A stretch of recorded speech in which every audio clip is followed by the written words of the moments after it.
Good, good morning. Good morning. Welcome to Good Morning Country. This is your host Teresa Paris. Glad you can join us.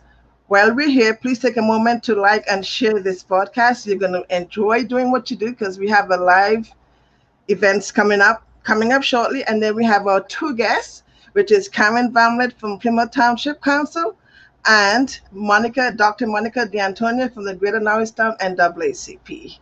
So today's current weather, we are currently at 79 degrees, expecting a day high of 88 degrees. Thanks for joining us and welcome for the ride.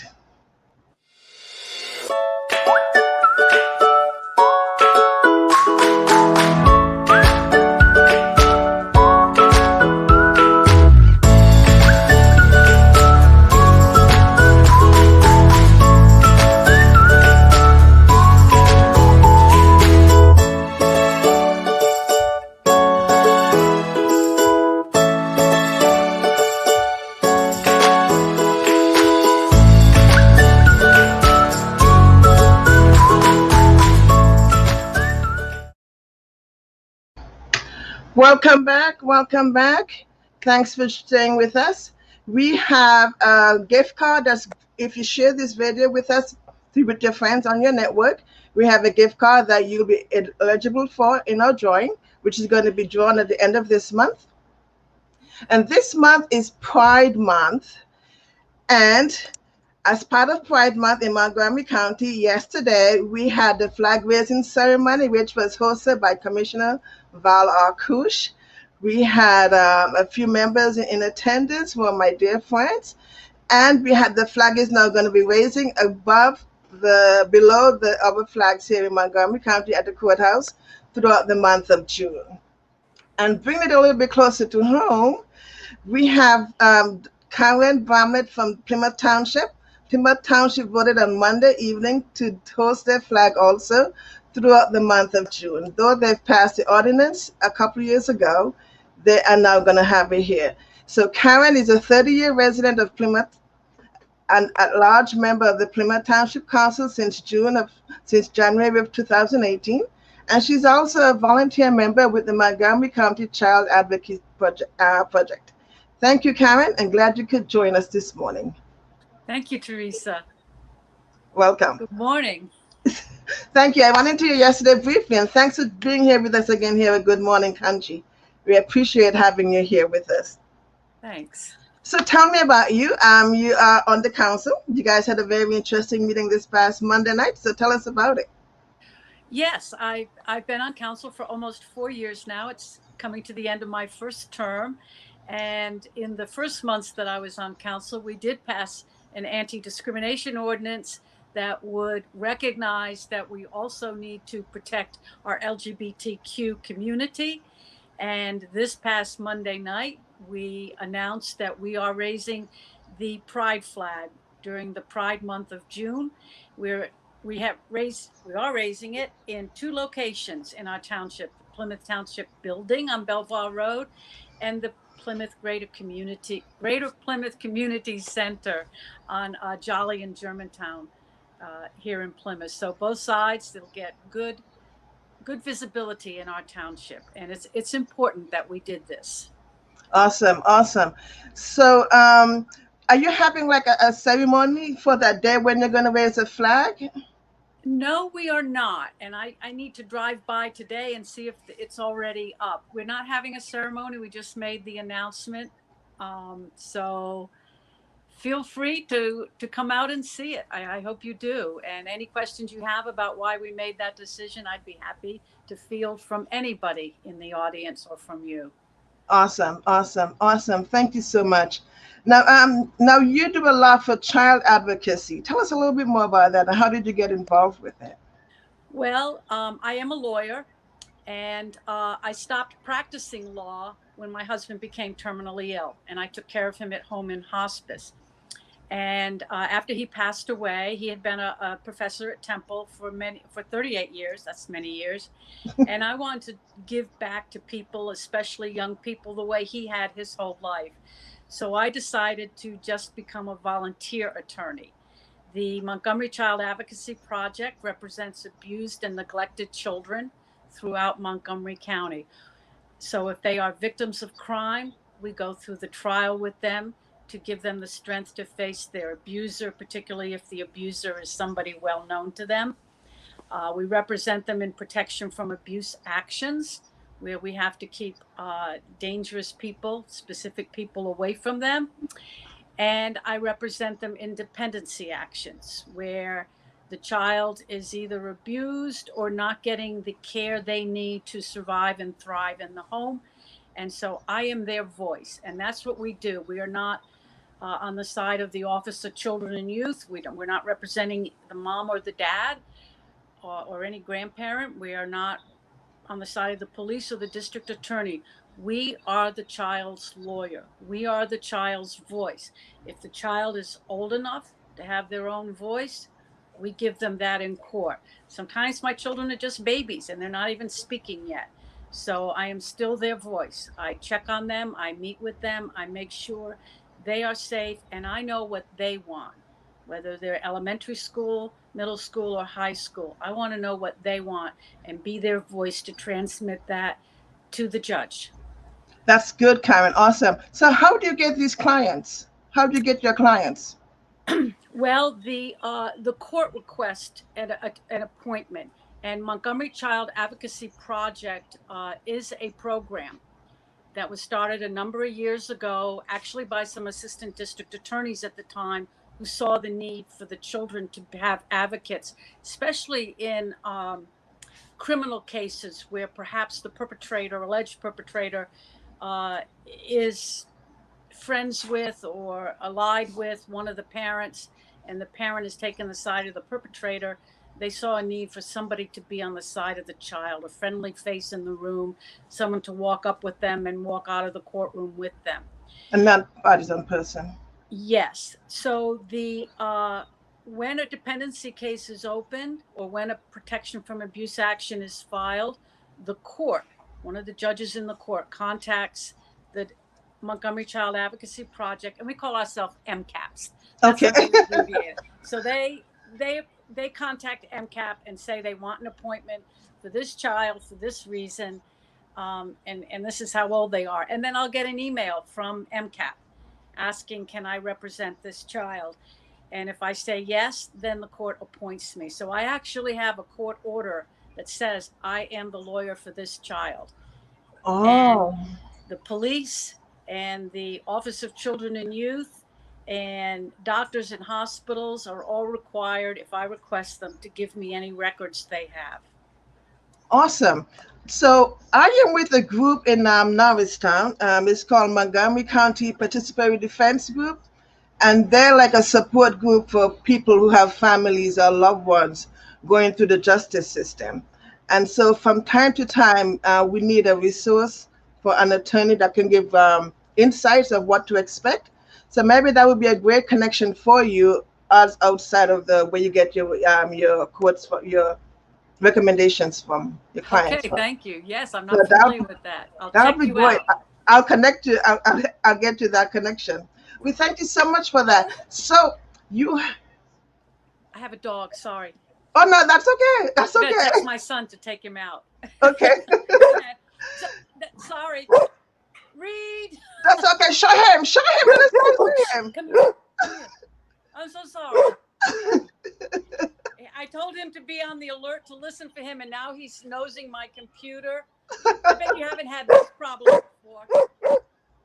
Oh, dear. Oh, that's okay. Show his face, Karen. Okay, we can keep going. Awesome. So you have an event coming up today, Township Day. Yes, Township Day is coming up. See, there he is. Dog. He is not a big brute. He's a cute little puppy, but he's just got a big voice. Oh, look at that. Arrow out of the photo. Yes, Plymouth Township Day is this Saturday from 10 to 2. And we will have rides for the kids. We will have, there goes my dog. My son just came to rescue us. Okay, great. There'll be vendors, food vendors. There will be games. There will be a lot of tables. The police will have a table. The fire department will have their equipment for the children to see and, maybe take a seat on and get their photo. There'll be all kinds of bouncy houses. I don't know if we'll have a zip line this year, but we've had that in the past. The zoo usually comes and has a table, and there are some animals, like a big tortoise or something that you can pet, and just lots of fun. I will be there the whole time. Most of the tables will have games for the children, and they can play the game and maybe win a prize. Usually it's a piece of wrapped candy. So Oh, that's fine. Sugar highs for everybody. That's right. They'll go home pretty busy. So we have a question for you, Karen, back to child advocacy. Do we have to be an attorney? Yes, because we actually go into court and we are the attorney for the child. There is a new staff position they have that is a social worker, and that's a paid staff position. The lawyers are all volunteers, except for a few paid ones who kind of keep it all running. And the social worker will sort of help us. I'm just a lawyer, so I don't always know, although I can anticipate that what kind of help the child may need. Maybe some mental health counseling, maybe some educational help, some specialized education, maybe some help for a parent. And so I can go over some of those resources with the social worker, or I can reach out to Office of Children and Youth and say, the child really needs this. What can we do? Where can we find it? Okay. But we are all lawyers. We are volunteer lawyers. Okay. And are there any specific training that you have to go through, even do your attorneys, to be advocate? Yes. In addition to keeping up our regular continuing legal education requirements, we do take a full day class that takes us through all of the steps of being a child advocate, and what to expect, what our role is. And that's a full day training, and we get continuing legal education for that, credits for that. Awesome. Thank you so much, Karen. I really appreciate having you here, letting us know about what's going on in Plymouth meeting in reference to Pride Flag, and then about your event on Saturday. Thank you. So, question about Saturday: are you still taking vendors for the event, or are you closed for vendors? I don't know. Get in touch with our Parks and Recreation Department. Okay. Karen Frank at the GPCC, Greater Plymouth Community Center, for a vendor space. You get a table and a little tent to keep the sun off. And you provide the tent, or we have to, the vendor? No, they provide a tent and a table, and just bring your own chair. Those cute little umbrella-like folding chairs. Great. Awesome. Great. Good to know. Thank you so much, Karen. I really appreciate having you here. Thanks, Teresa. It was a lot of fun. Yes. Okay. Hopefully you can come back soon when you have any good news to share that's going on in Plymouth meeting.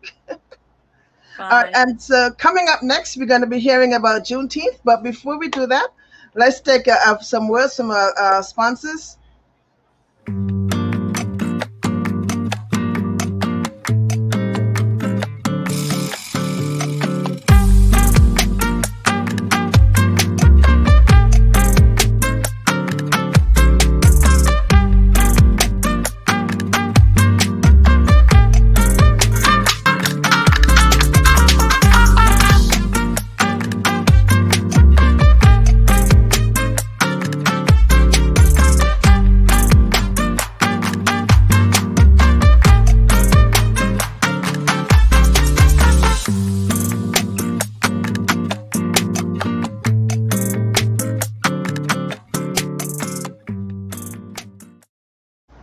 Welcome back. So our next guest is Dr. Monica D'Antonia. She's the Political Action Committee Chair of the Greater Norristown NAACP. And Monica is a professor for the English department at Department of Montgomery County Community College. She sits on the Norristown Area School District Board of Directors.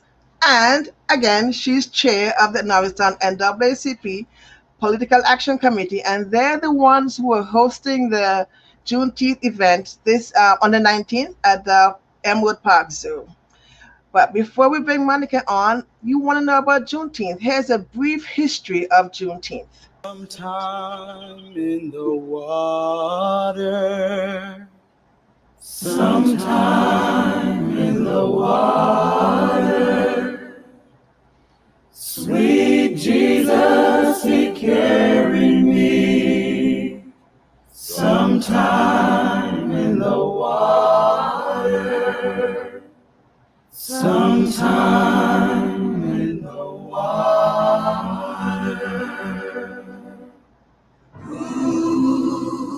The Emancipation Proclamation was signed by President Abraham Lincoln on January 1st, 1863, officially declaring the freedom of over 3.5 million black slaves. However, news didn't make it as far as people would have originally thought. The American Civil War began on April 12, 1861, and 4 long years later, the Confederacy was defeated at the total cost of 620,000 Union and Confederate soldiers as of June 2, 1865. By the time the war ended in 1865, about 180,000 black men had served as soldiers in the U.S. Army. This was about 10% of the total Union fighting force. About 90,000 were former or contraband slaves from the Confederate States. About half of the rest were from the loyal border states, and the rest were free blacks from the North. 40,000 black soldiers died in the war, 10,000 in battle, and 30,000 from illness or infection. During the war, slavery in Texas was relatively unaffected because the state experienced no large-scale fighting or significant presence of Union troops.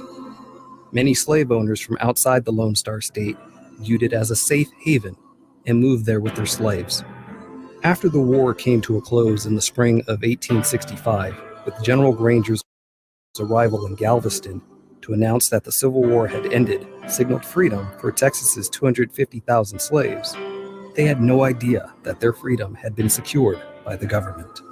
On June 19, 1865, General Granger made the following announcement, which read as follows.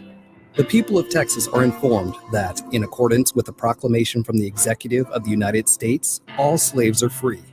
This involves an absolute equality of personal rights and rights of property between former masters and slaves, and the connection heretofore existing between them becomes that between employer and hired labor. The freedmen are advised to remain quietly at their present homes and work for wages. They are informed that they will not be allowed to collect at military posts and that they will not be supported in idleness either there or elsewhere. Celebrations broke out among newly freed blacks, although emancipation didn't happen overnight for everyone. On plantations, masters had to decide when and how to announce the news or wait for a government agent to arrive. In some cases, slave owners withheld the information until after harvest season. Even in Galveston, the ex-Confederate mayor flouted the army by forcing the freed people back to work. Those who acted on the news did so at their peril. Many men and women were lynched or shot in their attempts to pursue their newfound freedom. In one extreme case, according to Hayes Turner, a former slave named Katie Darling continued working for her mistress another 6 years. According to Darling, her mistress whipped her after the war just like she did before. Hardly the recipe for a celebration, which is what makes the story of Juneteenth all the more remarkable. Defying confusion and delay, terror and violence, the newly freed black men and women of Texas, with the aid of the Freedmen's Bureau, itself delayed from arriving until September 1865, now had a date to rally around. In one of the most inspiring grassroots efforts of the post-Civil War period, they transformed June 19th from a day of unheeded military orders into their own annual rite, Juneteenth, beginning 1 year later in 1866.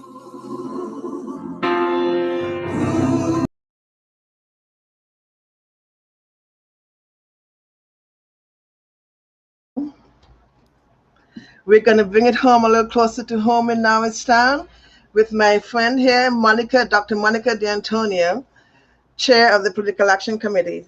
Monica, welcome to Good Morning Conshy, and tell us Juneteenth. Good morning. Thank you for having me, Teresa.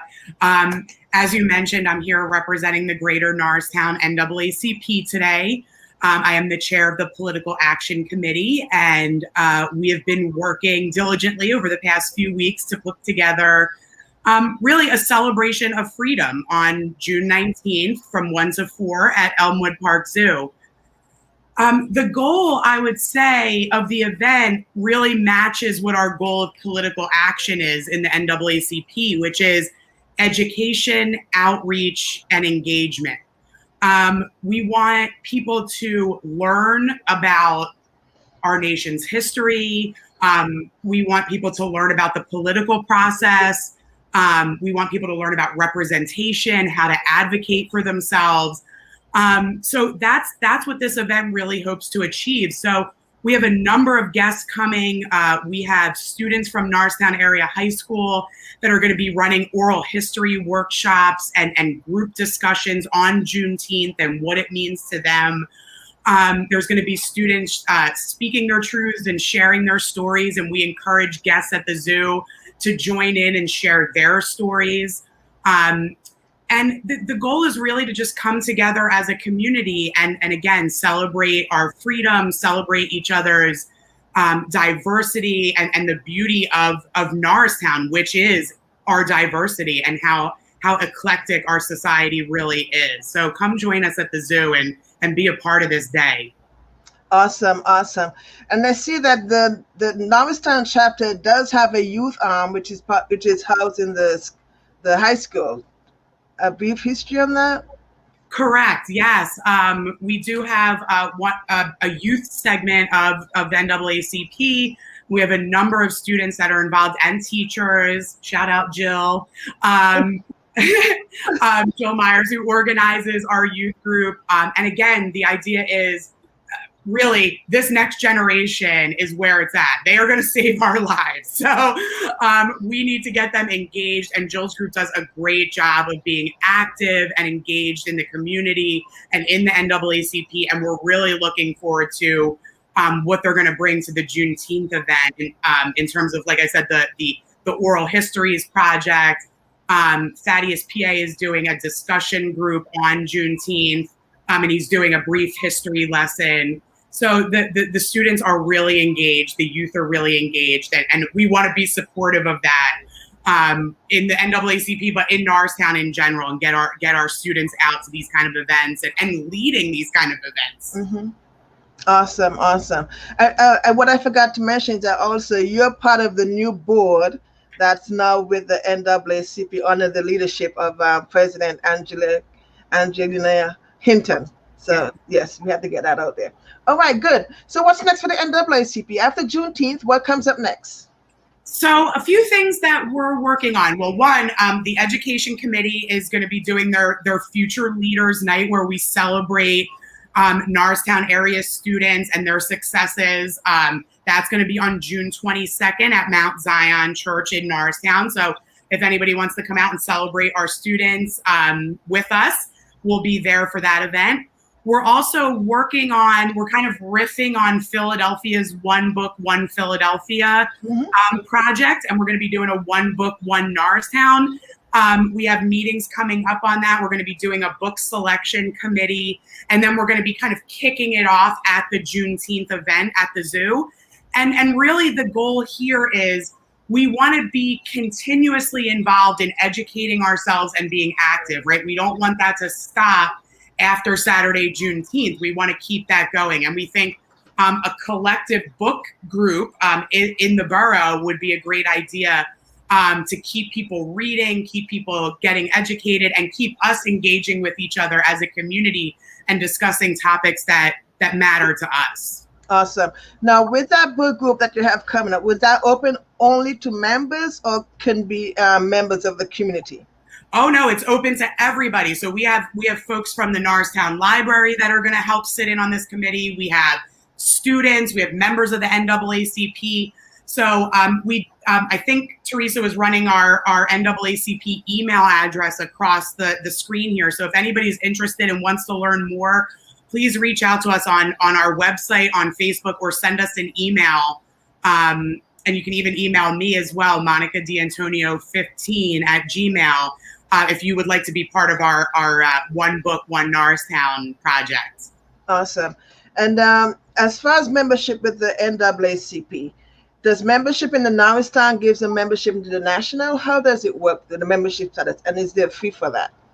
Yes, there is a membership fee to join. And if you go to the Greater Norristown NAACP website, there's information there about membership, or as the email address shows here at the bottom of the page, you can contact us directly at norristownpa.naacp@gmail.com. And we can get you a membership form. We have student discounts for students. So yeah, please consider becoming a member. Your membership money, contributes to, again, social justice, civil rights, and again, this education, empowerment, and advocacy that we're doing in the Norristown area. Great. Now, if we may have someone who doesn't want to commit to membership, but also one may want to commit to volunteer. Can one do that? Absolutely. Absolutely. Yes. We certainly have non-members that join us at every event and volunteer in whatever way possible, whether it's through donations or just volunteering time at our events. Absolutely. Again, Norristown, PA, NAACP@gmail.com. Just express your interest. We have a number of committees. We have an education committee. We have a health committee, a political committee, a religious committee, social media. So there's room for everybody. Whatever your special skill or talent is, please let us know. We can find a home for you for sure. Awesome, Monica. You have so much energy and seem to be so passionate about what you do with the NAACP and the political action team. I think we met a couple of years ago when we were running for school board. So thank you. And thank you for the leadership to the political action committee. We really need that. All right. Anything else before you go, Miss Monica, about what's coming up? We need members, so we already got that out there. Yes, absolutely. Please, again, our future leaders is our June meeting, but we'll pick back up in July and August. So if anybody's interested, you can come and just check us out, sit in on a meeting, see how it goes. You can reach out to me or to Angelique Hinton, who's the president, like I said, and we have a home for you. So seek us out. Wait, before you go, you mentioned future leaders. What is that? That's the education committee's event that I mentioned a couple minutes ago, where we're celebrating Norristown area students, and they get a scholarship from the NAACP, a gift for graduation. Okay, and what's the requirement for them to be considered for that scholarship? You know what? Actually, Mr. Chris Davis would be the person to ask about that. I think it starts in the 8th grade, and they actually track students all the way from 8th grade through graduation. They kind of rely on leader students. But again, that will take place June 22nd at Mount Zion Church in Norristown, if folks want to come out and meet our future leaders. Oh, awesome. Great. Is there a fee for coming or no? No. Wear a mask. Please wear a mask. Yes. Okay. And you can, if you want to at all contribute to the scholarship fund, again, you can find that information on the Greater Norristown NAACP website. I'm sure Mr. Davis would love people to reach out and connect with him on celebrating our students. Awesome. Thank you. Thank you so much, Monica, for being here with us. And we're going to take a pause right now for another word from one of our other sponsors. Please stay with us, and also like and share this program.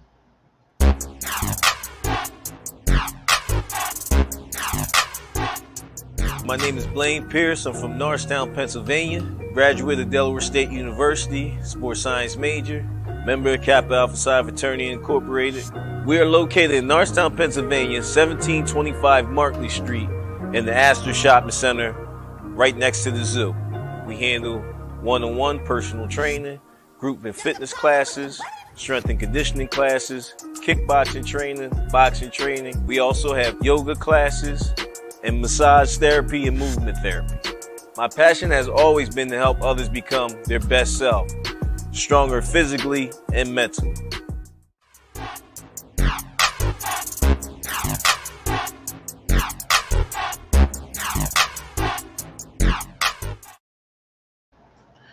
That was great. They have a line dancing competition, line dancing class, which is amazing. So great. Okay, thank you. And We have any questions? We're going to have a few closing announcements before we go of some events coming on up.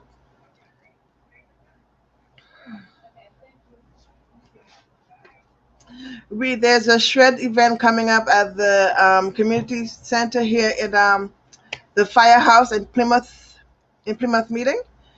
It's going to be on June 19th. That is from 10 to 1. You want to go to that, shred your documents, and come on over to the Elmwood Park Zoo for our Juneteenth event. This event is sponsored by the fire company and Serve Pro. It's a white paper shredding only. And from last year, our kids at the Colonial Middle School have been planning and preparing for their musical, which didn't happen last year, but it's happening this year. It's happening the nights of June 17th, 18th, and the 20th, from 7:30 p.m. to 9 p.m., and only on the 20th is from 3 to 4:30 p.m. Tickets are available in the comment section. There you can get your tickets. I think tickets starts at $10. So come on out, support our kids. They have planned for this for over a year now. They need your support. So that's it, guys. Thank you for joining us today, Monica and Karen. We appreciate having you here. That's all we have for today. Thank you for joining us, our audience. Thank you for our supporters also. Let them know that you saw them here at Good Morning Country. We'll see you next time. Bye now.